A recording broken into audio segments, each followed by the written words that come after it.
আলহামদুলিল্লাহি রাব্বিল আলামিন ওয়াসসালাতু ওয়াসসালামু আলা সাইয়্যিদিল মুরসালিন আম্মা বা'দ ফাআউযু বিল্লাহি মিনাশ শাইতানির রাজীম বিসমিল্লাহির রহমানির রহিম আসসালাতু ওয়াসসালামু আলাইকা ইয়া রাসূলুল্লাহ ওয়া আলা আলিকা ওয়া আসহাবিকা ইয়া হাবিবাল্লাহ আসসালাতু ওয়াসসালামু আলাইকা ইয়া নবিয়াল্লাহ ওয়া আলা আলিকা ওয়া আসহাবিকা ইয়া নূরাল্লাহ। দর্শক, আপনারা যেখান থেকেই আমাদের এই অনুষ্ঠান দেখতে পাচ্ছেন, আপনাদেরকে জানাই আন্তরিক শুভেচ্ছা ও অভিনন্দন। আলহামদুলিল্লাহ, আমাদের এই অনুষ্ঠানের মধ্যে আমরা আমন্ত্রণ জানিয়ে থাকি মোবাইল লিগে দাওয়াত ইসলামীদের থেকে, যাদের থেকে গুরুত্বপূর্ণ কোরআন এবং হাদিসের আলোকে বিভিন্ন অজানা বিষয় আমাদের জানার সৌভাগ্য হয়ে থাকে। পাশাপাশি আলহামদুলিল্লাহ আমাদের এই অনুষ্ঠানের মধ্যে নাত পরিবেশনকারী ইসলামী ভাই উপস্থিত থাকেন, যিনার থেকে আপনাদের অনুরোধকৃত নাত, কালাম, মানকাওয়া তারা অনেক কিছু আলহামদুলিল্লাহ শোনার সৌভাগ্য হয়। পাশাপাশি আপনাদের কল এবং SMS-ও আমাদের অনুষ্ঠানের মধ্যে অ্যাড করে থাকি। তাই অবশ্যই অনুষ্ঠানের শুরু থেকে শেষ পর্যন্ত আমাদের সঙ্গে থাকবেন। দর্শক, অনুষ্ঠানের শুরুতে দরুদ শরীফ পাঠ করার সৌভাগ্য হয়েছিল। এই দরুদ শরীফ পাঠ করার অসংখ্য ফজিলত ও বরকত রয়েছে। যিনি দাওয়াত ইসলামী প্রতিষ্ঠাতা শাইখে তরিকাত আমির আহলে সুন্নাত মাওলানা মুহাম্মদ ইলিয়াস আত্তার কাদেরী দামাত বারকাতুহুল আলিয়া আমাদেরকে দরুদ শরীফ পাঠ করার উৎসাহ প্রদান করতে গিয়ে তার লিখিত প্রত্যেকটা কিতাব, প্রত্যেকটা রিসালার প্রতিটা পৃষ্ঠায় তিনি দরুদ শরীফ পাঠ করার ফজিলত বর্ণনা করে থাকেন। জি হ্যাঁ, তার মধ্যে একটি দরুদ শরীফ পাঠ করার ফজিলত এরকমই রয়েছে যে আমাদের প্রিয় নবী রসুল আরবি হুজুরপুর নূর সাল্লাল্লাহু তাআলা আলাইহি ওয়া আলিহি ওয়াসাল্লাম বলেন, তোমাদের মধ্যে কাল কিয়ামতের দিন আমার নিকটতম ব্যক্তি সেই হবে যে দুনিয়াতে থাকা অবস্থায় অধিক হারে দরুদ শরীফ পাঠ করবে। সুবহানাল্লাহ, সুবহানাল্লাহ। দুনিয়াতে হায়াত জিন্দেগির মধ্যে এখনো আমাদের নিঃশ্বাস বাকি এখনো রয়েছে, তো উচিত বেশি থেকে বেশি পরিমাণে দরুদ শরীফ পাঠ করা। আল্লাহ পাক আমাদেরকে সেই তৌফিক দান করুক। আসল মোহাম্মতের সাথে আরেকটি বার দরুদ শরীফ পাঠ করে নিই। সল্লু আলাল হাবিব সাল্লাল্লাহু তাআলা আলা মুহাম্মদ সাল্লাল্লাহু তাআলা আলাইহি ওয়া আলিহি ওয়াসাল্লাম। আজকে আমরা আমন্ত্রণ জানিয়েছি মোবাইল লিগে দাওয়াত ইসলামীদের দিকে। সে সুবাদে আজকে আমার ডান পাশে আমাদের সেলিম হুজুর রয়েছে। হুজুর, আপনাকে শুভেচ্ছা। কেমন আছেন? আলহামদুলিল্লাহ আলা কুল্লি হাল। মাশাআল্লাহ, আপনাকে মোবারক। আলহামদুলিল্লাহ। দর্শক, আমাদের অপর মোবাইল লিগে দাওয়াত ইসলামী মাশাআল্লাহ আমাদের হাসান হুজুর উপস্থিত রয়েছে। হুজুর, কেমন আছেন? আলহামদুলিল্লাহ, মাশাআল্লাহ। তো আসুন, আমাদের প্রথমেই আমাদের নাত পরিবেশনকারী ইসলামী ভাই হিসেবে মাশাআল্লাহ আজকে উপস্থিত রয়েছে আমাদের আজকে মেহবুব ভাই। মাশাআল্লাহ। হুজুর, কেমন আছেন আপনি? মাশাআল্লাহ। তো আসুন, প্রথমে আপনার দিয়ে শুরু করবো আজকে। দর্শককে আপনি প্রথমে নাত, কালাম, 22 থেকে আসা কি শোনাবেন? সুবহানাল্লাহ, মাশাআল্লাহ। জি হুজুর।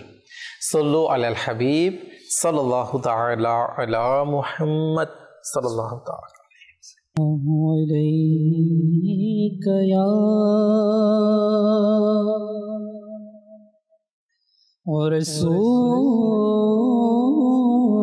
রাসূলুল্লাহ ওয়াসাল্লাম আলাইকা ইয়া হাবিবাল্লাহ সাল্লাল্লাহু আলাইকা ইয়া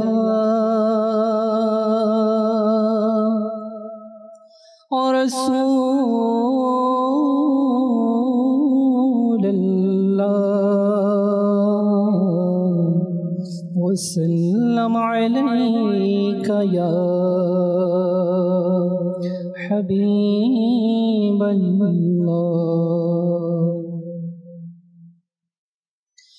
আল্লাহ আল্লাহ আল্লাহ আল্লাহ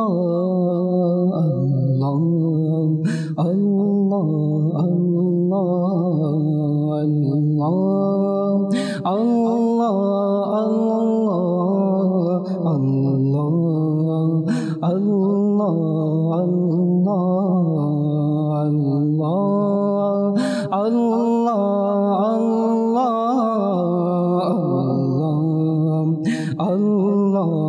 আল্লাহ الصبح بدا من طلعته الصبح بدا من طلعته والليل دجى من وفرته الله الله الله الله الله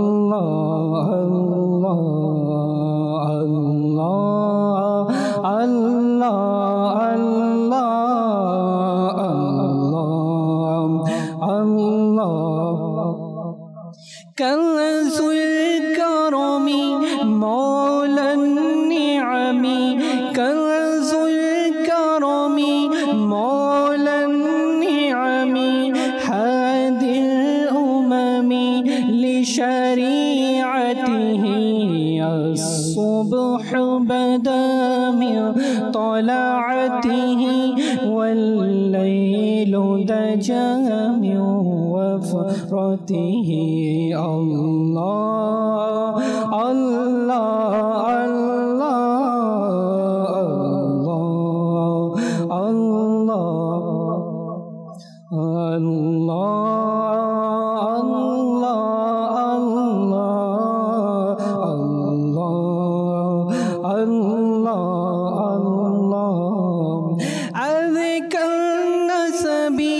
وعلى الحسب عذك النسب وعلى الحسب كل العرب في خدمته الصبح بدا من طلعته والليل دجى من وفرته الله الله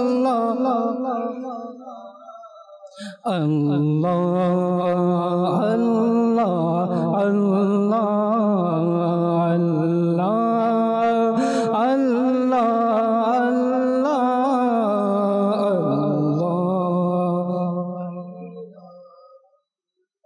ساعتي الشجر نطق الحجر ساعتي الشجر نطق الحجر شق القمر لإشارته الصبح بدا من طلعته والليل دجى من وفرته الله الله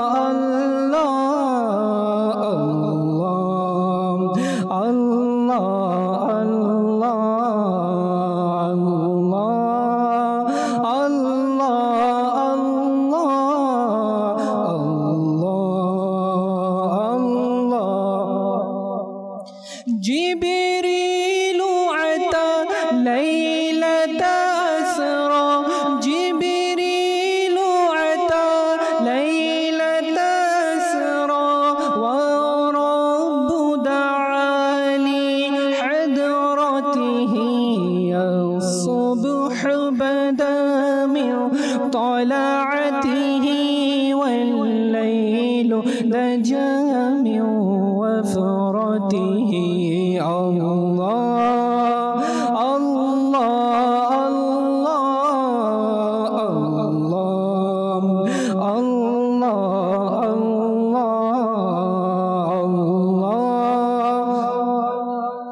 الله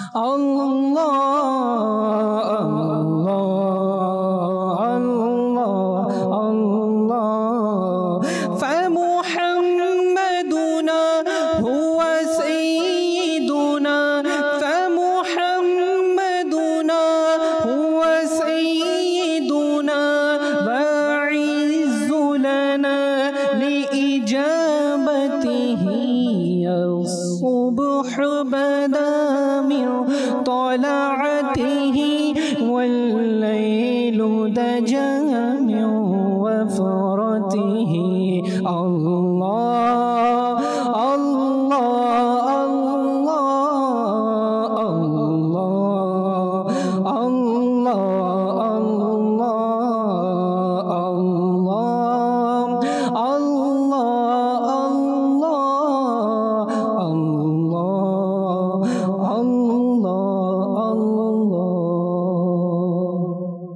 আল্লাহ পাকের জিকিরের মধ্যে যে মনের প্রশান্তি, মনের যেটা খোরাক, আলহামদুলিল্লাহ। প্রিয় দর্শক, আলহামদুলিল্লাহ আজ্জা ওয়া জাল অনুষ্ঠান আমাদের চলমান রয়েছে। এই অনুষ্ঠানের মধ্যে আলহামদুলিল্লাহ আমাদের একটি পর্ব নাশ শরীফ শোনার বা কালাম আল্লাহ পাকে জিকির করার আলহামদুলিল্লাহ সৌভাগ্য হলো।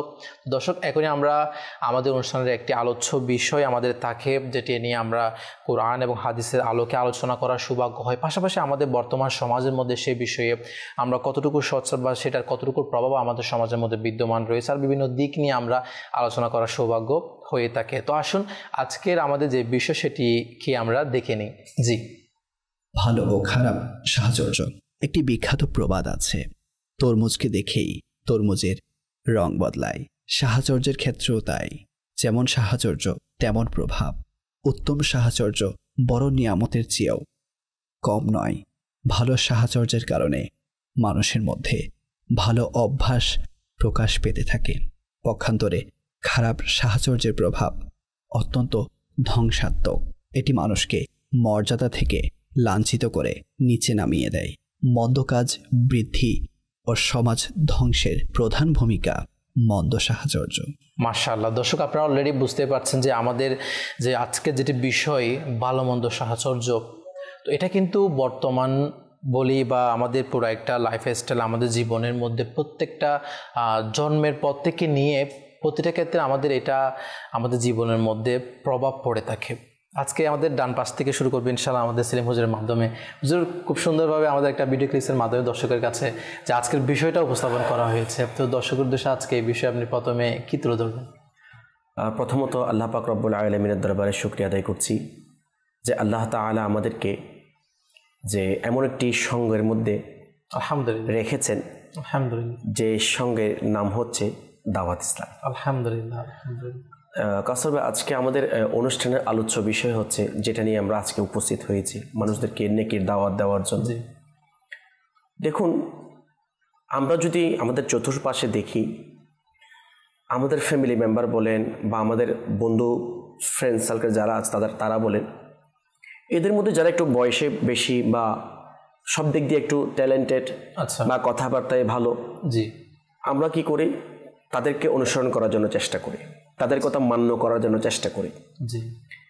আচ্ছা, যদি এই যে দুনিয়ার মানুষের কথা মান্য করার ক্ষেত্রে আমরা যদি আমাদের গুরুত্ব এতটুকু থাকে, আর যিনি আমার সৃষ্টিকর্তা, আপনার সৃষ্টিকর্তা, আমাদের সবার সৃষ্টিকর্তা প্রিয় আল্লাহ তাআলা, উনি আমাদেরকে কোন সঙ্গ অবলম্বন করার জন্য বলেছেন, এটা আমাদের দেখার বিষয় অবশ্যই। কারণ আলহামদুলিল্লাহ আমরা আমাদের প্রিয় আল্লাহ তাআলাকে আমরা মহাব্বত করি, ওনার উপর ঈমান এনেছি, ওনাকে আমরা সৃষ্টিকর্তা মানি। তো আজকে আমাদের অনুষ্ঠানের আলোচ্য বিষয় হচ্ছে ভালো এবং মন্দ সঙ্গ, অর্থাৎ সাহচর্য। আমরা যেহেতু দুনিয়ার মধ্যে চলে এসেছি, আমরা সামাজিক জীব মানুষ, আলহামদুলিল্লাহ, আমাদের কারো না কারোর সাথে সঙ্গ আমাদের থাকতে হয়, আমাদের সঙ্গ হয়ে যায়। জি জি। এখন ইসলাম আমাদেরকে কি বলে, কাদের সঙ্গ অবলম্বন করার জন্য বলে, আর কাদের এবং কাদের সংস্পর্শে থাকার জন্য আমার প্রিয় আল্লাহ তাআলা আমাদেরকে হুকুম করেছেন। সর্বপ্রথম একটি আয়াতে মুবারাকা আমি তিলাওয়াত করছি। আমার প্রিয় আল্লাহ তাআলা বলছেন, বিসমিল্লাহির রহমানির রহিম, ইয়া আইয়ুহাল্লাযীনা আমানুত্তাকুল্লাহা ওয়া কুনু মা'আস সাদিকিন। কানজুল ঈমান থেকে বা এই আয়াতে মুবারাকার যে মফহুম অর্থটা, এটা আমরা অনেকবার শুনেছি যে হে ঈমানদারগণ, যারা ঈমানওয়ালা, যারা ঈমানদার, তাদেরকে আমার প্রিয় আল্লাহ তাআলা উদ্দেশ্য করে বলছেন, হে ঈমানদারগণ, তোমরা আল্লাহ তাআলাকে ভয় করো, এবং যারা সত্যবাদী, যারা পরহেজগার, যারা মুত্তাকি, যারা আল্লাহওয়ালা, তাদের সঙ্গ, তাদের সাহচর্য অবলম্বন করো। একটি রাওয়ায়াত এভাবে আসছে, আস-সুহবাতু মুআসসিরাতুন, অর্থাৎ সঙ্গ তার প্রভাব রেখে যায়। সুবহানাল্লাহ। আপনি দুনিয়ার মধ্যে যে সঙ্গ সংস্পর্শে থাকবেন, আপনি দেখবেন ওই সঙ্গের সংস্পর্শের কারণে ওই সঙ্গের আখলাক যেমন ছিল, ওই সঙ্গের কালচার যেমন ছিল, ওই কালচারগুলি, ওই সংস্কৃতিগুলি একটু একটু একটু করে আপনার কাছে প্রভাব বিস্তার করছে। কারণ এখানে বলছেন আস-সুহবাতু মুআসসিরাতুন, অর্থাৎ সঙ্গ তার প্রভাব রেখে যায়, এবং এটা তো অবশ্যই। সাথে সাথে আমার রাসূল পাক সাল্লাল্লাহু আলাইহি ওয়াসাল্লাম একটি হাদিসে মুবারাকা এভাবে বর্ণনা করছেন, আমি এবারটা পড়ছি না, শুধু বাংলা অর্থটা বলছি। মানুষ তার বন্ধুর দিনের উপর হয়ে থাকে, মানুষ তার বন্ধুর দিনের উপর হয়ে থাকে, তার এটা দেখা উচিত যে কার সাথে সে বন্ধুত্ব করছে। আজকে কাসরবে দেখেন আমরা বন্ধুত্ব করি, ফ্রেন্ডশিপ করি, কিন্তু দেখার পূর্বে ইসলাম আমাদেরকে এটা শিক্ষা দেয়। আমার আল্লাহ তাআলা আমাদেরকে এটা হুকুম দিয়েছেন, বলেছেন যে আমরা দেখি আমরা কার সাথে বন্ধুত্ব করছি, আমার ওঠা বসা কার সাথে, আমার চলাফেরা কার সাথে, আমার কথাবার্তা লেনদেন, যা আমি মনের কথা শেয়ার করছি তিনি কেমন, তার সাথে আমার বন্ধুত্ব তিনি কেমন। তো ইসলাম আমাদেরকে বলছে যে তার সাথে বন্ধুত্ব করার পূর্বে আগে আমার দেখতে হবে তার চরিত্র কেমন, তার আখলাক কেমন, তার মধ্যে দিনদারি আছে কিনা, তার মধ্যে যে আমার রাসূল পাক সাল্লাল্লাহু আলাইহি ওয়াসাল্লাম এর রেখে যাওয়া যে সমস্ত বিধান, যে সমস্ত সুন্নত মুবারাকা, ওই সমস্ত বিষয়গুলি আছে কিনা। কারণ এটা ইসলাম আমাদেরকে হুকুম দিয়েছেন দেখার জন্য, যেহেতু আমরা মুসলমান। আচ্ছা, এরপর যে মুফতি আহমদ ইয়ারখান নাঈমি রাহমাতুল্লাহি তাআলা আলাইহি একটি নুকতা এভাবে টেনেছেন, কারোর সাথে বন্ধুত্ব করার পূর্বে তাকে যাচাই করে নাও। অবশ্যই আজকে তো আমরা বন্ধুত্ব করার পূর্বে যাচাই করি না, আমাদের বিহেভ হয়ে গেছে এরকম, যার কাছে পয়সা বেশি, যাকে দেখতে খুবই স্মার্ট লাগে, খুবই সুন্দর লাগে, বেশি বাকপটুতা, খুব চঞ্চল, কথায় কথায় যে ধরনের আমাদের বর্তমান সমাজের মধ্যে হয়ে যায় আর কি, আমরা তাদের সাথে আমরা বন্ধুত্ব করি। কিন্তু মুফতি আহমদ ইয়ারখান নাঈমি রাহমাতুল্লাহি তাআলা আলাইহি ওই বাণীকে ফলো করছেন, ওই বাণীকে আমাদের কাছে পৌঁছিয়ে দিচ্ছেন যে ওয়াকুনু মা'আস সাদিকিন। উনি শেষে বলছেন, উনি বলছেন যে কারোর সাথে বন্ধুত্ব করার পূর্বে যাচাই বাছাই করা দরকার, যে সে কি আল্লাহ পাক এবং তার রাসূল সাল্লাল্লাহু আলাইহি ওয়াসাল্লাম এর আনুগত্য কিনা। আচ্ছা, আল্লাহ পাক ইরশাদ করেন ওয়াকুনু মা'আস সাদিকিন, যে আর সত্যবাদীদের সাথে থাকো। আমাদের যেটা মূল করণীয়, আজকে আমরা যাদের সাথে বন্ধুত্ব করছি, যাদের সংস্পর্শে আমরা থাকছি, আমাদের মুসলমান হিসেবে যেটা আমাদের প্রথম যেটা করণীয়, যে তাকে যাচাই বাছাই করে না। এই বিষয়গুলি কিসের দৃষ্টিতে, তার মধ্যে আল্লাহ তাআলার ভয় আছে কিনা, তার মধ্যে আমার রাসূল পাক সাল্লাল্লাহু আলাইহি ওয়াসাল্লামের মুহাব্বত ইশক আছে কিনা, তার মধ্যে সমস্ত সাহাবায়ে কেরাম আলাইহিম রিদওয়ানদের মুহাব্বত আছে কিনা। আচ্ছা, তার মধ্যে সমস্ত আহলে বাইত রিদওয়ান আলাইহিম আজমাইনদের মুহাব্বত আছে কিনা, এবং তার মধ্যে সমস্ত আল্লাহর ওলিদের মুহাব্বত ভালোবাসা আছে কিনা, এবং তার মধ্যে শরীয়তের যে বিধান, যেমন 5 ওয়াক্ত নামাজ আমাদের জন্য ফরজ। কাসর ভাই দেখেন, আজকে আমি এমন ব্যক্তির সাথে বন্ধুত্ব করছি যে 5 ওয়াক্ত নামাজ পড়ছে না। তো সেই জন্য আমাদের যেটা মূল করণীয় সেটা হচ্ছে ভালো সঙ্গ খোঁজা, ভালো সঙ্গ অবলম্বন করার জন্য যাচাই বাছাই করা, যে এই গুণগুলি তার মধ্যে আছে কিনা। যদি এই গুণগুলি তার মধ্যে পাওয়া যায়, তাহলে আমি তার সাথে বন্ধুত্ব করি, এবং বন্ধুত্ব করার কারণে আমার ফায়দা এটা হবে যে তার মধ্যে যেটা ভালো গুণ সেটা ইনশাআল্লাহ আজ্জা ওয়া জাল আমার উপর প্রভাব বিস্তার করবে। মাশাআল্লাহ, খুব সুন্দর বিষয় আমাদের হুজুর আমাদের কাছে তুলে ধরলেন। বিষয় আমরা আরো ইনশাআল্লাহ বিশ্লেষণ আলোচনা করব অবশ্যই আমাদের অনুষ্ঠানের মধ্যে। আমাদের সঙ্গে থাকুন, আমাদের অপর মোবাইলে দাওয়াত আছে, আমাদের হাসান ভাইয়ের কাছে যাবো ইনশাআল্লাহ। হাসান ভাই, আজকে আমরা যে বিষয় নিয়েছি ভালো মন্দ সঙ্গ বা ভালো মন্দ সহচর্য, এই বিষয়ে দর্শকের কাছে আপনি কি তুলে ধরবেন? আলহামদুলিল্লাহ রাব্বিল আলামিন, আল্লাহ তাআলা লাখো কোটি শুকরিয়া যে আল্লাহ তাআলা সুস্থভাবে প্রোগ্রাম করার সৌভাগ্য নসিব করেছেন, আলহামদুলিল্লাহ, এটার জন্য শুকরিয়া জ্ঞাপন করছি। বস্তুত আজকের যে বিষয় ভালো মন্দ সহচর্য বা সঙ্গ বিষয়টা কিন্তু অনেক প্রভাব রাখে মানুষের ব্যক্তিগত জীবনে বলেন, সমাজ জীবনে বলেন, রাষ্ট্রীয় জীবনে বলেন, প্রত্যেক কিছু সঙ্গের উপর নির্ভর করে, পারিবারিক হোক বা সামাজিক। যেমন কেউ যদি কোনো আতরের দোকানে যায়, আতর কিনুক বা না কিনুক, সে যখন দোকান থেকে চলে আসে, অপর মানুষ তার পাশ দিয়ে যদি যায় বুঝতে পারবে সে আতরের দোকান থেকে আসছে। ঠিক তেমনি কেউ যদি কামারের দোকানে যায়, সে কিছু করলো বা না করলো, সে যখন আসবে দেখা গেল হয় তার কাপড়ে কালি লেগে গেছে, অথবা কোনো একটা জায়গার মধ্যে আগুনের ফুলকি পড়ে কাপড়টা পুড়ে গেছে, দ্যাট মিনস ওইখানে গেলেই কোনো একটা বিপদের আশঙ্কা আছে। অর্থাৎ যে ব্যক্তি যেটার সাথে সম্পৃক্ত থাকবে, সঙ্গ অবলম্বন করবে, তার সেই দশায় যে বন্ধুত্ব বিষয়ে। তা আমরা যদি জীবনকে ক্লাসিফাই করতে যাই, শ্রেণী বিভাগ করতে যাই, আমাদের জীবন মূলত 4 ধরনের, মানে 4টা স্টেপে আমাদের জীবনটা। প্রথমত হচ্ছে আমরা যখন ছোটবেলা থাকি, শিশুকাল, কৈশোরকাল, যৌবনকাল এবং বৃদ্ধকাল। এখন আমি প্রথম স্টেপ নিয়ে যদি বলতে যাই, একটা বাচ্চা হলো প্রথমত শিক্ষা সঙ্গ সেটা অবলম্বন করবে তার আম্মু আব্বুর কাছ থেকে। একটা চারা গাছ রোপণ করলাম, এখন চারা গাছটা যদি আমি ছোটোবেলা থেকেই সুন্দরভাবে পানি দেই, সার দেই, বা একটা কুটি লাগিয়ে দেই, তাহলে দেখা যাবে গাছটা বড় হচ্ছে এবং একটা সঠিকভাবে বড় হচ্ছে এবং ভালো ফল দিবে। কিন্তু আমি কি করলাম, চারা গাছটা অযত্নে রেখে দিলাম, তাহলে দেখা গেল কি চারা গাছটা হয়তো সুন্দরভাবে বড় হলো না, বা সোজা হওয়ার কথা ছিল কিন্তু সোজা হলো না। সেজন্য একটা প্রবাদ আছে এরকম, কাঁচাই না নোয়ালে বাস পাকলে করে ঠাস অর্থাৎ বাঁশ যেটা যখন কাঁচা থাকবে তখন সেটাকে কি আপনার আকৃতি দিয়ে যেভাবে আপনি চান সেভাবে আকৃতি দিয়ে করা যাবে, মানে পরবর্তীতে কিন্তু করতে গেলে সেটা হয় ভেঙে যাবে, না হলে কিন্তু বাঁকা হয়ে অন্যরকম হয়ে যাবে। সেজন্য মূলত সঙ্গ বিষয়টা যেটা সেটা ছোটবেলা থেকেই পাওয়া উচিত এবং সর্বপ্রথম মা বাবা থেকেই ভালো সঙ্গটা দেয়া উচিত। এখন আমাদের সমাজে কিন্তু দুই ধরনের মানুষ দেখা যায়। আচ্ছা, এক হচ্ছে আপনার ছোটবেলা থেকে এই নামাজ দোয়ার পাবন্দি, আখলাক সুন্দর, সবকিছু ঠিকঠাক, আবার সেম আর কতগুলো ছোট ছোট মাসুম বাচ্চা আপনি যদি হিসাব করেন দুনিয়াতে কিন্তু তারা উভয়ই সেম ভাবে এসেছে, কিন্তু 3 বছর 4 বছর 5 বছর হওয়ার পর দেখা যায় মানে একজনের সাথে আরেকজনের মিল নেই, কারো কথাবার্তা একরকম আবার কারো কথাবার্তা আলাদা রকম। দেখা যায় কি আমাদেরকে বলে থাকে যে অমুক বাচ্চার সাথে তুমি মিশো, আমরা কিন্তু ছোট ছোট অমুক বাচ্চার সাথে তুমি মিশো, অমুক বাচ্চার সাথে তুমি মিশিও না, ছোটবেলা থেকে এরকম। তো কেন? কারণ দেখা যায় এ ভালো ফ্যামিলি পেয়েছে বিদায় তার স্বভাবটা সুন্দর, ভালো ফ্যামিলি পায় নাই বিদায় স্বভাবটা একটু অন্যরকম। তাহলে বোঝা গেল যে ছোটবেলা থেকেই মা বাবার সঙ্গটা বাচ্চার জন্য খুব বেশি গুরুত্বপূর্ণ দরকার। কিতাবের মধ্যে একটা ঘটনা এভাবে আসছে, হযরত আলী বিন সালিহ রহমতুল্লাহি তাআলা এবং হাসান বিন সালেহ রহমতুল্লাহি তাআলা, তিনাদের আম্মাজান অনেক বড় বুজুর্গ ছিলেন, নেককার ফরহেজগার মহিলা ছিলেন, ইনারও অনেক বড় বুজুর্গ ছিলেন। তো এভাবে আসছে যেহেতু সঙ্গের কথা আসছে, পারিবারিক সঙ্গের বিষয় আসছে, ওই মহিলা তিনার সন্তানদেরকে বলছেন, বড় ছেলে এবং ছোট ছেলেকে, যে আমার ইচ্ছা করছে যে আমরা রমজান মাসে প্রতিদিন 1 খতম করে কোরআন শরীফ তিলাওয়াত করব। সুবহানাল্লাহ, সুবহানাল্লাহ। এখন তো আমি সিদ্ধান্ত নিয়েছি যে আমার বড় ছেলে রাতের প্রথমাংশে তিলাওয়াত করবে, ছোট ছেলে রাতের মধ্যমাংশে তিলাওয়াত করবে এবং আমি রাতের শেষ অংশে তিলাওয়াত করব, অর্থাৎ এক রাতে কি করব 1 খতম কোরআন কারীমের তিলাওয়াত হবে। এখন এই বিষয়টা যদি আপনি চিন্তা করেন বর্তমান সময়ের সাথে, দেখবেন এরকম জিনিস কিন্তু নেই, খুব একদম রেয়ার হয়ে গেছে। কোরআন শরীফ কিন্তু থাকের মধ্যে আছে, ওইখানে ময়লা জমছে, এরকম একটা অবস্থা। কেন? কারণ আমাদের হয়তো ফ্যামিলিগতভাবে ওইরকম শিক্ষা দেওয়া হয়নি সঙ্গের বিষয়।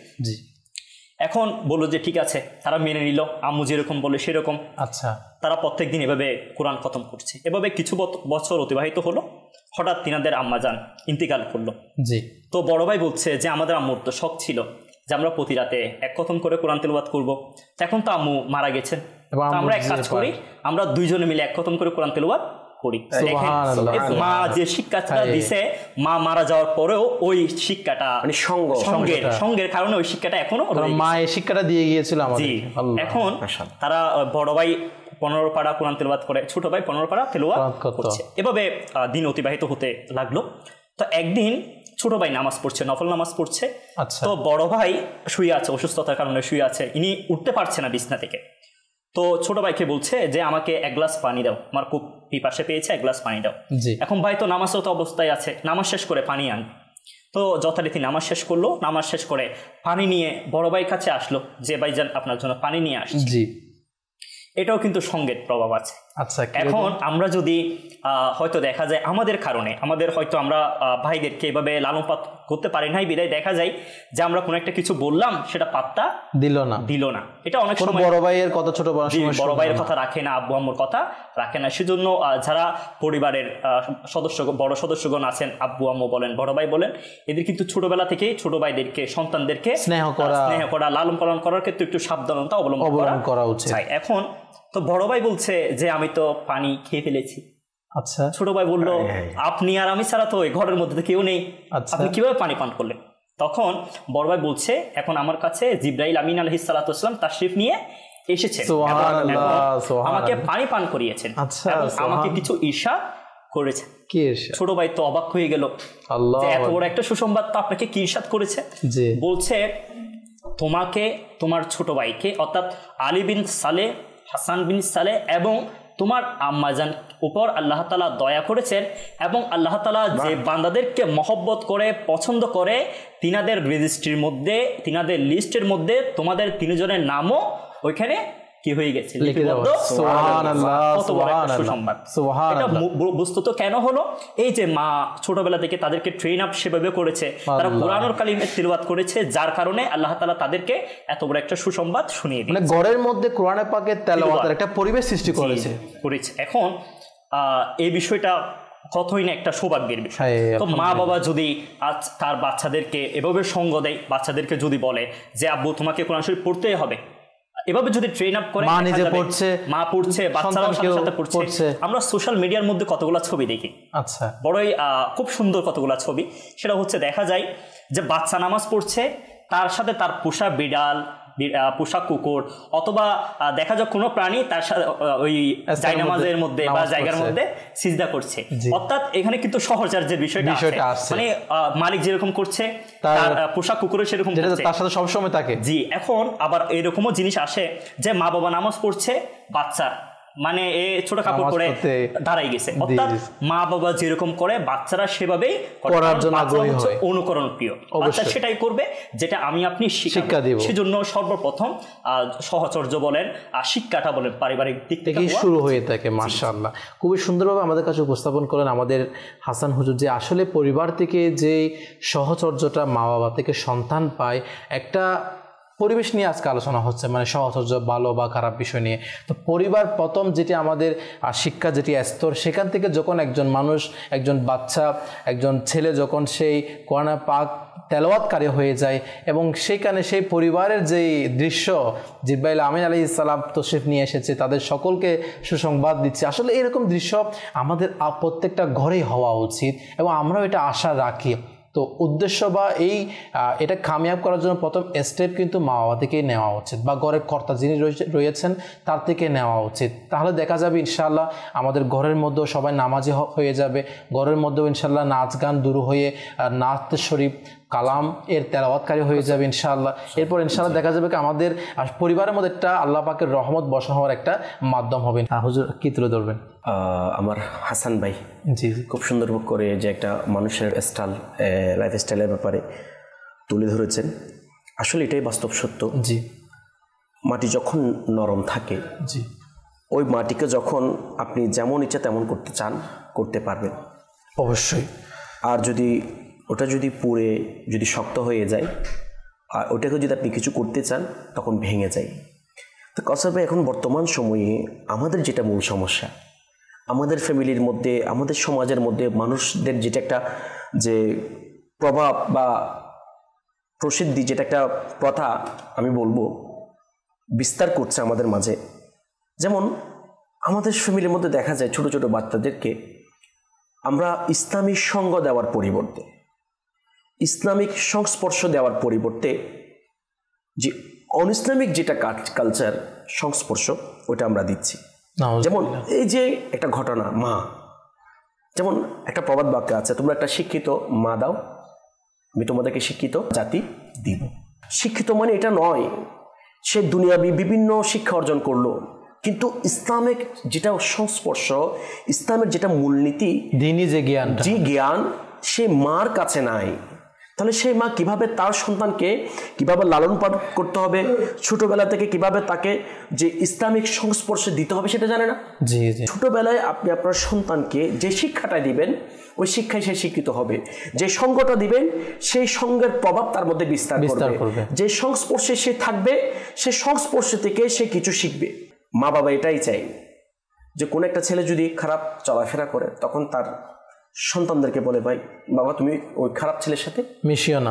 তার মানে এটাই, যারা খারাপ ওই খারাপকে যারা খারাপ তারাও পছন্দ করে না। এটাই বাস্তব সত্য, নিঃসন্দেহে এটাই বাস্তব সত্য যে খারাপরা কিন্তু খারাপ পছন্দ করে না। তো সেই জন্য যেটা আমাদের মূল করণীয় পয়েন্ট সেটা হচ্ছে আমরা আমাদের সন্তানদেরকে ছোটবেলা থেকে ইসলামী সঙ্গের মধ্যে আমরা রাখি, ইসলামী শিক্ষায় শিক্ষিত করি এবং রাসূল পাক সাল্লাল্লাহু আলাইহি ওয়াসাল্লামের যেটা আদর্শ সেটা আমরা শিক্ষা দিই। এখানে আরেকটি পয়েন্ট এটা হুজুর অ্যাড করা উচিত, আপনি যেটা বলেছেন যে হাসান ভাই বলেছে যে আমরা আজকে বাচ্চাদেরকে তাদের থেকে মিশার জন্য মানা করি।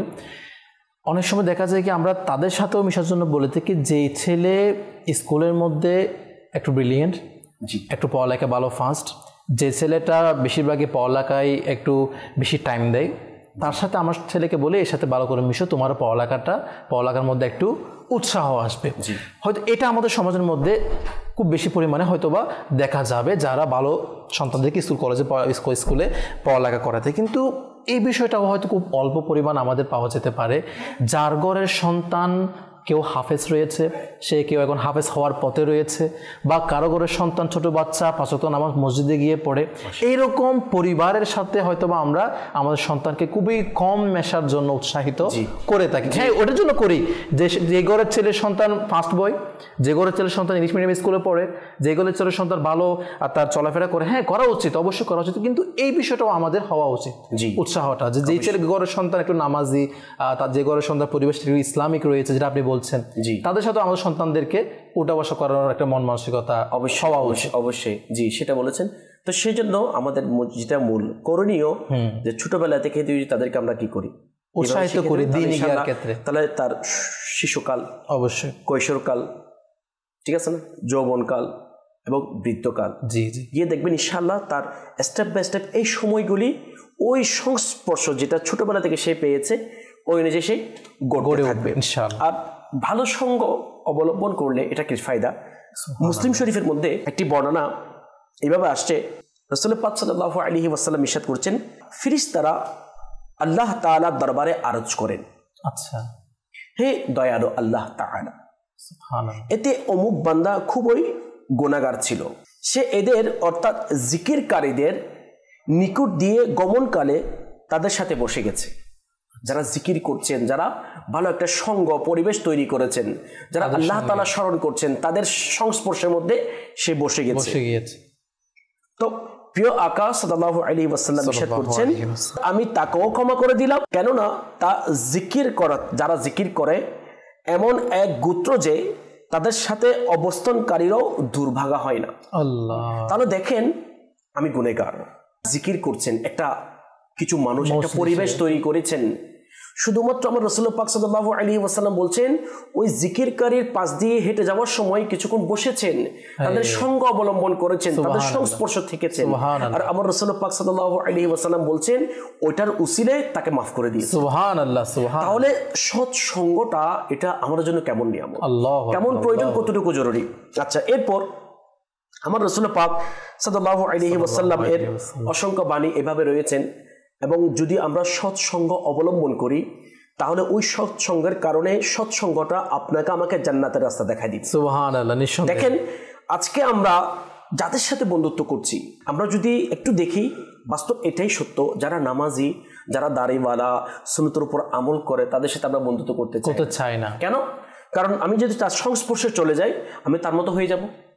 তাহলে এই ধরনের, এবং সেখানে হুজুর আপনার এনজয় নেই। জি, আমি যদি আপনার বলছেন যাদের সাথে হুজুর, তার সাথে যদি আমি বন্ধুত্ব করি, সেখানে আমার দুনিয়াবে যেটা মজা আমরা সেটা পাই না, যার কারণে আমরা তাদের সাথে বন্ধুত্ব করতে চাই না। জি, এটাই আজকে বর্তমানে আমাদের অবস্থা।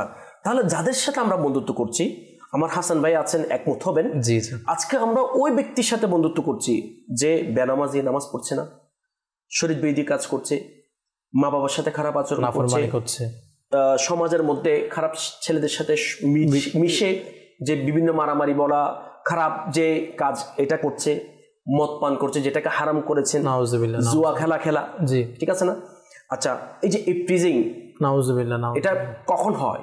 যখন একটা ছেলে যখন খারাপ একটা বন্ধুর সংস্পর্শে থাকে, তখন তার দেখা থেকে এই কাজগুলি করে। আচ্ছা, আমরা যারা এই ধরনের কাজগুলি করি, এই ধরনের সঙ্গ অবলম্বন করি, তাদের ব্যাপারে কি বলেছেন কিতাবের মধ্যে? একটি বর্ণনা এভাবে আসছে, এটা আমাদের জন্য অবশ্যই শিক্ষার অনেক মাদানী ফুল এবং চিন্তা করার বিষয়। হযরত সাইয়্যিদুনা আল্লামা মুহাম্মদ বিন আহমদ জাহভী রাহমাতুল্লাহি তাআলা আলাইহি বলেন, এক ব্যক্তি মদ্যপায়ীদের সংস্পর্শে বসেছিল। আচ্ছা, একজন ব্যক্তি যারা মদ পান করে তাদের সংস্পর্শে বসেছিল। সঙ্গ, আমাদের যেহেতু আজকের অনুষ্ঠানের আলোচ্য বিষয় হচ্ছে ভালো এবং মন্দ সংস্পর্শ, আমরা তো ভালো বিষয় সম্পর্কে যে সংস্পর্শ সম্পর্কে আমরা শ্রবণ করেছি, যে মন্দ সংস্পর্শে আমরা থাকছি, যারা মন্দ সঙ্গ অবলম্বন করছি, তাদের জন্য কেমন অবস্থা হবে, তাদের জন্য কেমন বিপদ। তিনি বলছেন, এক ব্যক্তি মদ্যপায়ীদের সংস্পর্শে বসেছিল, যখন তার মৃত্যুর সময় নিকটবর্তী হলো, তখন কেউ তাকে কালিমা শরীফ পাঠ করার জন্য বলল ওই ব্যক্তিকে। আচ্ছা, তখন সে বলতে লাগলো, তুমি পান করো এবং আমাকে পান করাও। নাউজুবিল্লাহ। কি বলছেন? যে মুহূর্তে সাকারাত সবচেয়ে ইম্পর্টেন্ট একটি বিষয় মুসলমান জাতির জন্য, কারণ ওই সময়টা ডিপেন্ড করবে আপনি কি জান্নাতে যাবেন না জাহান্নামে যাবেন, ঈমান নিয়ে যাবেন নাকি ঈমান হারা হয়ে যাবে। ওই সময়টা আপনার উপর এমন একটি সময়, যে সময় যদি আপনি আল্লাহ তাআলার দয়ায় যদি কালেমা শরীফ পড়ে যান তাহলে আপনি সাকসেসফুল, সফল কাম। আর যদি আপনি আল্লাহ তাআলার পানা বেঈমান হয়ে ঈমান হারা হয়ে মারা যান তাহলে আপনার দুনিয়া তো গেল বরবাদ, আখিরাতও বরবাদ হয়ে গেল। নাউজুবিল্লাহ। তাহলে ওই মুহূর্তে তার জবান দিয়ে কালেমা শরীফ আসছে না। অথচ ইসলামের যেটা শিক্ষা, যখন মানুষ সাকারাতের বিছানা শুয়ে যায়, সাকারাত যখন চলতে থাকে, তখন আমাদের আশেপাশে যারা আছে তাদের করণীয় হচ্ছে সে কানে শোনা মতো করে তালকিন করানো, তাকে কালিমা শরীফ পাঠ করানো, ইস্তেগফার করানো, এই বিষয়গুলি করা। এখন তাকে একজন কালিমা শরীফ পাঠ করাচ্ছে, কিন্তু সেই কালিমা শরীফ পাঠ করার পরিবর্তে সে বলছে যে তুমি পান করো, আমাকে পান করাও।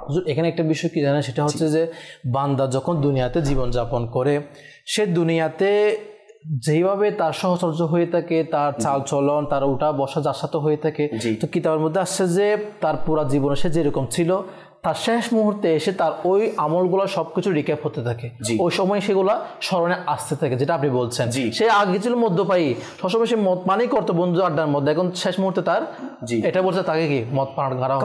এখানে ও সে মদ পান করে নাই, আচ্ছা, তাদের সংস্পর্শে বসেছিল। আল্লাহ, যারা আমরা মদ পান করি, বন্ধুদের সাথে এনজয় করি, তাদের অবস্থা কেমন হবে? এটা শুধুমাত্র এই যে মৃত্যুর সময় কালিমা শরীফ তার মুখ দিয়ে আসছে না, তো সে এই কথাটা বলতে বলতে নাকি মারা গেল। নাউজুবিল্লাহ। মৃত্যুর সময় কালিমা শরীফ নসিব না হওয়ার একটা কারণ হচ্ছে যারা মদ পান করে, যারা হারাম খায়, তাদের সংস্পর্শে বসা, তাদের সঙ্গ অবলম্বন করা। আচ্ছা, এরপর তিনি বলছেন একজন তাস খেলোয়াড়কে মৃত্যুর সময় কালিমা শরীফ পাঠ করার জন্য বলা হলে সে বলতে লাগলো তোমার বাদশা, এই কথা বলতেই তার প্রাণবায়ু বের হয়ে গেল। তাহলে এই যে এটাই বাস্তব সত্য। আমরা যদি আমাদের চতুর্পাশে আমাদের দেখি যে আমাদের ছেলে, আমাদের মেয়েরা, যারা ইয়ং জেনারেশন, যুব সমাজ রয়েছে, তাদের সাথে বন্ধুত্ব বেশিরভাগ ক্ষেত্রে তাদের সাথে যারা মদ পান করে, জুয়া খেলা খেলে, খারাপ পথে চলে, নামাজ পড়ে না, ইসলাম বিরোধী কাজ করে, শরীয়ত বিরোধী কাজ করে, আমার রাসূল পাক সাল্লাল্লাহু আলাইহি ওয়াসাল্লাম এর সুন্নাত বিরোধী কাজ করে, তাদের সাথে আমাদের বন্ধুত্ব। তাহলে এখান থেকে আমাদের শিক্ষণীয় বিষয় হচ্ছে এটাই, যারা আমরা তাদের সাথে বন্ধুত্ব করছি, তাহলে আমাদের ফয়সালাটা কেমন হবে? এটাই সত্য, যার সঙ্গ যেমন তার প্রভাবটাই তেমন হয়। সেজন্য ইসলাম আমাদেরকে শিক্ষা দেয়, দাওয়াত ইসলাম আমাদেরকে এটাই শিক্ষা দেয়, আমরা সৎসঙ্গ অবলম্বন করি এবং অসৎসঙ্গ থেকে আমরা বেঁচে থাকি চেষ্টা করি ইনশাআল্লাহ। ইনশাআল্লাহ। দর্শক, আর শুনছিলাম যে অসৎসঙ্গ থাকার কারণে যে মানুষের শেষ পরিণতিটাও খারাপ হয়ে থাকে। নাউজুবিল্লাহ, অনেকে বেঈমান, মানে ঈমান হারা হয়ে মৃত্যুবরণ করার একটা সম্ভাবনা। হাসান ভাই, এই বিষয়ে দর্শকের কাছে আর কি তুলে ধরবেন যে মন্দ যারা সহচর্য অবলম্বন করে?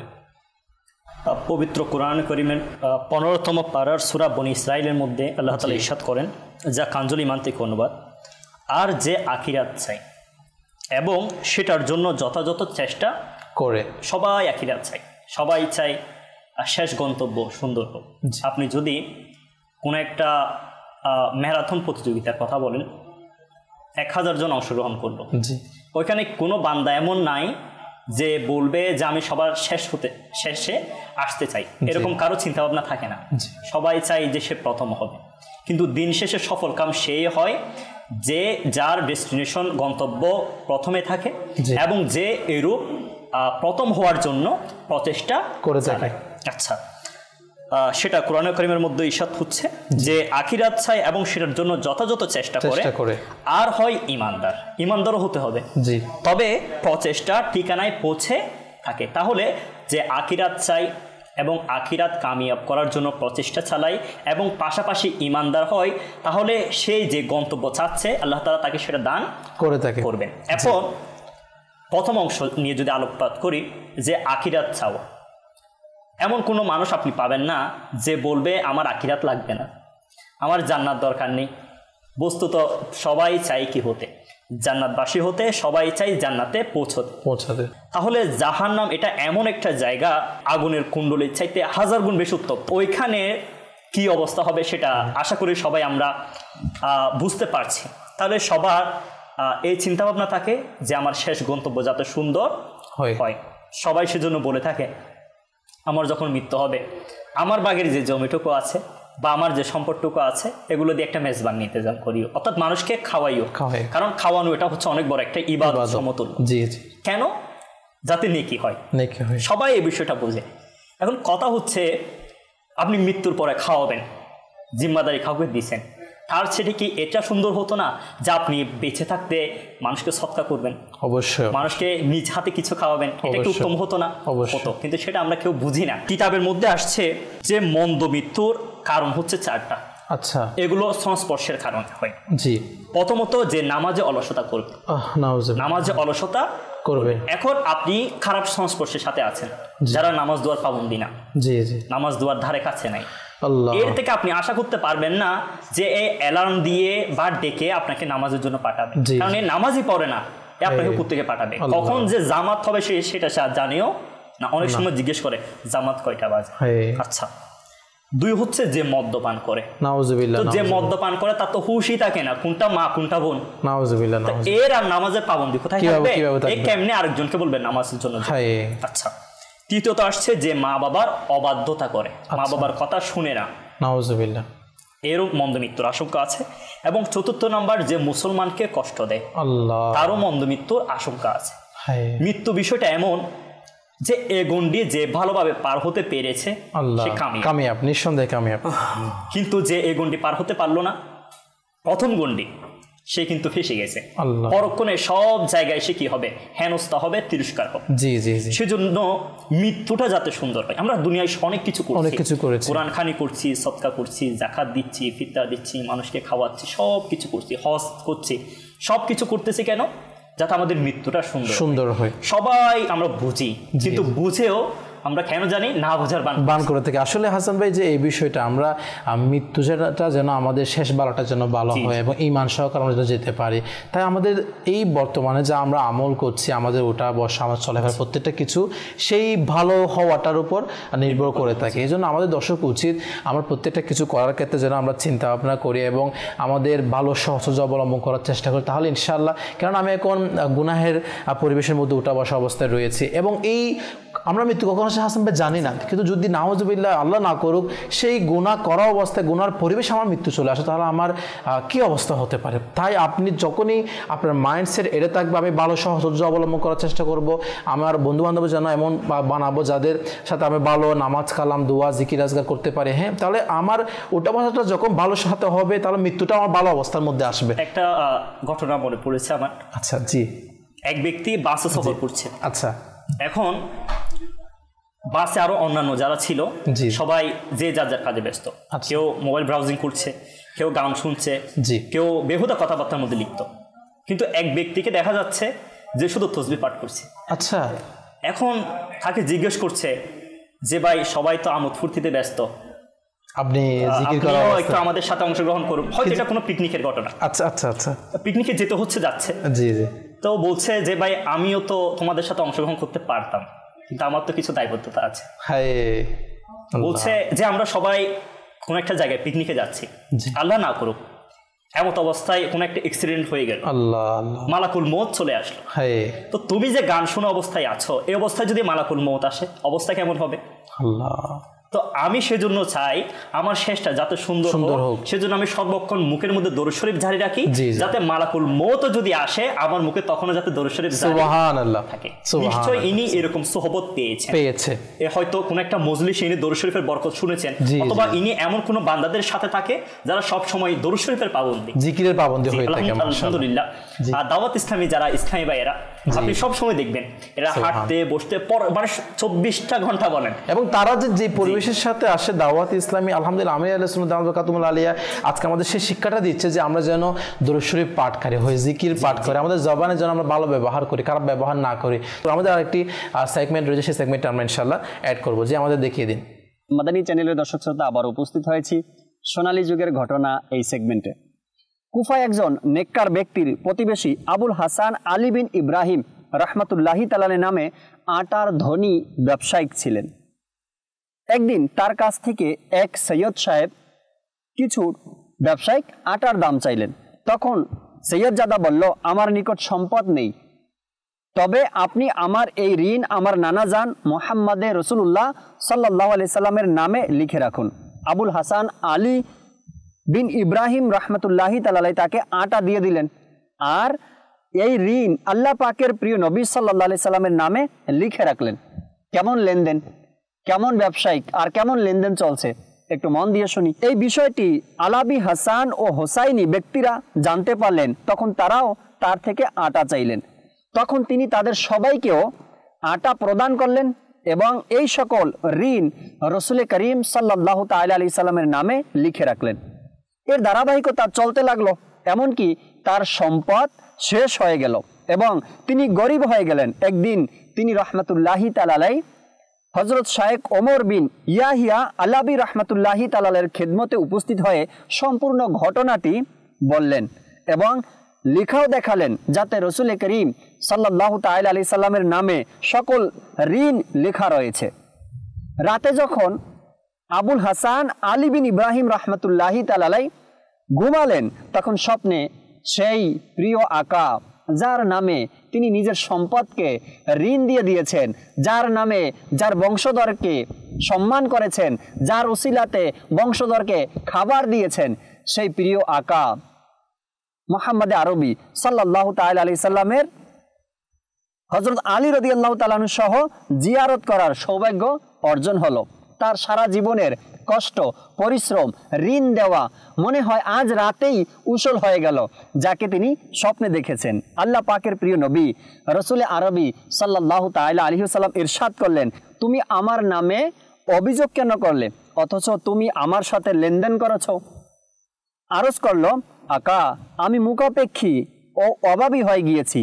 আল্লাহ পাকের প্রিয় নবী মুহাম্মদ আরবি সাল্লাল্লাহু তাআলা আলাইহি সাল্লাম ইরশাদ করলেন, যদি তুমি আমার সাথে লেনদেন দুনিয়ার জন্য করে থাকো, তবে আমি তোমাকে এর পরিপূর্ণ প্রতিদান এখনই দিয়ে দিচ্ছি।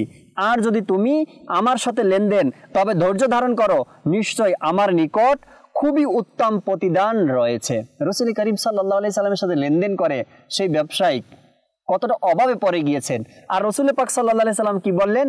উত্তম প্রতিদান আমার কাছে রয়েছে।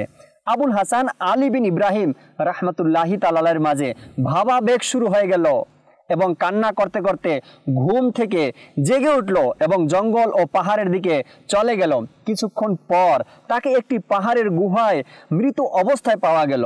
লোকেরা তার জানাজা নামাজ আদায় করে দাফন করে দিল। সেই রাতে কুফার 7 জন নেককার লোক স্বপ্নে হযরত আবুল হাসান আলী বিন ইব্রাহিম রহমতুল্লাহি তাআলা আলাইহিকে সবুজ রেশমি হুল্লা অর্থাৎ মূল্যবান পোশাক পরিহিত অবস্থায় দেখলেন। তিনি জান্নাতের বাগানে হাঁটছেন। তারা জিজ্ঞাসা করলেন, হে আবুল হাসান, আপনি এই নিয়ামত কিভাবে অর্জন করলেন? তিনি রহমতুল্লাহি তাআলা আলাইহি বললেন, যে হযরত মুহাম্মদ মুস্তাফা সাল্লাল্লাহু আলাইহি সাল্লামের সাথে লেনদেন করলো, সে তা পেয়ে গেল যা আমি পেয়েছি। জেনে নাও, নিশ্চয়ই আমি আমার ধৈর্যের কারণে আল্লাহ পাকের প্রিয় রসুলে মকবুল সাল্লাল্লাহু আলাইহি সাল্লামের প্রতিবেশিত্ব অর্জন করেছি। আল্লাহ পাক আমাকে জান্নাত দান করেছেন। মাদানী চ্যানেলের দর্শক শ্রোতা, লেনদেন যারা আমরা করি, হকভাবে করতে হবে, হালালভাবে করতে হবে, সুন্নাত তরিকায় করতে হবে। রসুল পাক সাল্লাল্লাহু আলাইহি সাল্লাম এই মহান ব্যক্তিকে কত সুন্দর দিক নির্দেশনা দিয়েছেন। তুমি তো আমার সাথে লেনদেন করেছো, যদি দুনিয়াতে কিছু চাও তবে এখনই পেয়ে যাবে, আর যদি আখিরাতে চাও তবে আমার কাছে এর অনেক সুন্দর প্রতিদান রয়েছে। আমরা লেনদেন করি সুন্নাত মোতাবেক, আর সেটা আখিরাতেই আমরা এর নিয়ামতগুলো পাবো, এর প্রতিদানগুলো পাবো। আল্লাহ তাবারক ওয়া তাআলা আমাদেরকে আমল করার তৌফিক দিক। সাল্লাল্লাহু আলাল হাবিব সাল্লাল্লাহু তাআলা আলা মুহাম্মদ সাল্লাল্লাহু তাআলা আলাইহি ওয়াসাল্লাম। মাশাআল্লাহ, সোনালী যুগের ঘটনা খুবই সুন্দর একটি। আল্লাহ পাক আমাদেরকে আমল করার তৌফিক দান করুক। দর্শক, দেখতে দেখতে প্রায় আমরা শেষ পর্যায়ে চলে এসেছি। আমাদের একটি সময়ও নির্দিষ্ট রয়েছে অনুষ্ঠানের। শেষ পর্যায়ে আমাদের শেষ মাদানী হিসেবে আমাদের সেলিম ভাইয়ের কাছে যাবেন ইনশাআল্লাহ। জি হুজুর। হযরত সাইয়েদনা জাফর বিন সুলাইমান রহমতুল্লাহি তাআলা আলাইহি তিনি বললেন যে আমি দেখলাম একদিন একটি কুকুর হযরত সাইয়েদনা মালিক বিন দিনার রহমতুল্লাহি তাআলা আলাইহির পিছনে পিছনে চলতে লাগলেন। আচ্ছা, উনি যেদিকে যাচ্ছেন ওদিকে যাচ্ছেন। তখন ওই আল্লাহর ওলি হযরত মালিক বিন দিনার রহমতুল্লাহি তাআলা আলাইহিকে বলতে লাগলেন, হে আবু ইয়াহইয়া, এটা কি? তো উনি বলছেন যে ওই কুকুরটা অসৎ বন্ধু থেকে উত্তম।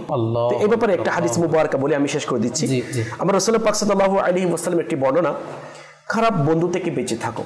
আচ্ছা, আমার রাসূল বলছেন আজকে তো আমরা যারা আমাদেরকে হাতে ধরে পাপা করে জাহান্নামের দিকে নিয়ে যাচ্ছে, তাদের সাথে আমরা বন্ধুত্ব করছি। কাসম এটাই সত্য, দুঃখের সাথে বলতে হয়, আফসোসের সাথে বলতে হয়।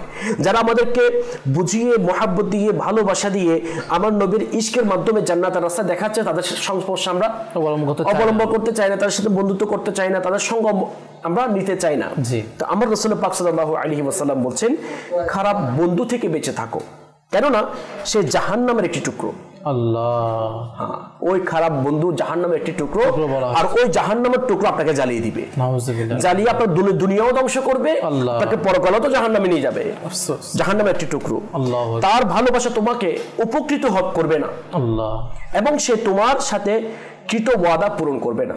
আমরা সঙ্গটা ওই ব্যক্তির সাথে করি, ওই পরিবেশ সাথে করি যে পরিবেশ আমাকে আল্লাহ তাআলার ভয় অন্তরের মধ্যে দিয়ে, যে পরিবেশ, যে সঙ্গ, সেটা পুরুষ হোক, যেটাই হোক, যেভাবে হোক, আমরা সঙ্গ অবলম্বনটা ওইভাবে বাছাই করি, ওইভাবে আমরা কি অনুসরণ করি যেই সঙ্গটা আমাকে রাসূল পাক সাল্লাল্লাহু আলাইহি ওয়াসাল্লামের প্রতি মুহাব্বত বাড়িয়ে দিবে, এবং পরকালের জন্য যেটা চিন্তা, আখিরাতের যেটা চিন্তা এবং প্রস্তুতি তৈরি, ওই তৈরি করার মন মানসিকতা তৈরি সৃষ্টি করে দিবে। তো ওই ধরনের সঙ্গ আমাদের অবলম্বন করা দরকার। আলহামদুলিল্লাহ ওই ধরনের সঙ্গ আমাদেরকে দিচ্ছেন দাওয়াত ইসলাম। হাসান ভাই সংক্ষিপ্ত শেষ পর্যায়ে কোনো জি, কিতাবের মধ্যে আসছে, মন্দ সহচর্য ইমানের জন্য মৃত্যু বিষতুল্য। অর্থাৎ মন্দ সহচর্য এটা হচ্ছে ইমানের জন্য কি একটা বিষতুল্য মৃত্যু। আমরা এখনো অনেকে বিভিন্ন খারাপ সংস্পর্শের মধ্যে আছি, এখন সময় আছে। আপনি এখন নামাজ পড়েন, তাও জান্নাত পাবেন, সদকা করেন, তাও জান্নাত পাবেন, হজ করেন, তাও জান্নাত পাবেন। জান্নাত পাওয়ার জন্য অসংখ্য পথ খোলা আছে, এতগুলা পথ আছে আল্লাহ তাআলাকে রাজি খুশি করার জন্য। কেন সব বুঝে শুনে আমরা আগুনের মধ্যে পা দিচ্ছি? সেজন্য সবাইকে বলবো, আল্লাহ তাআলা যারা তওবা করতে চায় তাদের তওবা কবুল করে, যারা দোয়া করে, ফরিয়াদ করে যে আল্লাহ আমি আগে যা কিছু করেছি আমি তোমার কাছে হাত পেতে মাফ চাইতেছি, তওবা করছি, আমার তওবাকে কবুল করেন। তো আল্লাহ তাআলা বলেন আমি তাদেরকে মাফ করে দিব যদি সে সঠিকভাবে আর সুন্দর আপনার মন থেকে সত্য অন্তর যদি তওবা করে। তো সেজন্য বলবো প্রিয় ভাই, যারা শুনছেন সবাইকে বলবো যে এখনো সময় আছে, নিজেকে একটু পিছিয়ে নিয়ে আসি, ওই সংগঠনটা পরিবর্তন করে ফেলি, এবং যে সঙ্গের কাছে থাকলে, সৎসঙ্গের কাছে থাকলে আমার ইমানের হিফাজত হবে, আমার নামাজ দোয়ার পাবন্দি হবে, ওই রকম সঙ্গের সাথে অবলম্বন করার চেষ্টা করি। মাশাআল্লাহ, আল্লাহ পাক আমাদেরকে আমল করার তৌফিক দান করুক। অনেক পর্যন্ত মাশাআল্লাহ আমরা সৎসঙ্গ এবং খারাপ সঙ্গের ব্যাপারে আলোচনা করছিলাম দর্শক। তা আমাদের চোখের সামনে আসলে আমরা অনেকগুলো বিষয় আমরা বুঝতে পারি, কিন্তু দুনিয়ার লোভে পড়ে আমরা নিজেকে কন্ট্রোল করতে পারি না। তাই হায়াত থাকতে, হায়াত এটা অল্প, নির্দিষ্ট সময়, প্রত্যেকটা কিছুর হিসাব আমাদের দিতে হবে কাল কিয়ামতের দিন। এই চিন্তাটা নিজের অন্তরে গেঁথে নিই, নিজের মনকে পরিবর্তন করি, একটু সামান্য দুনিয়ার লোভকে আপন করে না নিই, আখিরাতের মহব্বত, আখিরাত কীভাবে আমি সফল হব সেটাকে নিজের অন্তরে দাখিল করার চেষ্টা করি। আল্লাহ পাক আমাদেরকে শুরু থেকে শেষ পর্যন্ত যা কিছু শুনেছি তার উপর আমল করার তৌফিক দান করুক। আমিন বিজাহি নবিল আমিন সাল্লাল্লাহু তাআলা আলাইহি ওয়া আলিহি ওয়াসাল্লাম। সাল্লু আলাল হাবিব সাল্লাল্লাহু তাআলা আলা মুহাম্মদ সাল্লাল্লাহু তাআলা আলাইহি ওয়া আলিহি ওয়াসাল্লাম।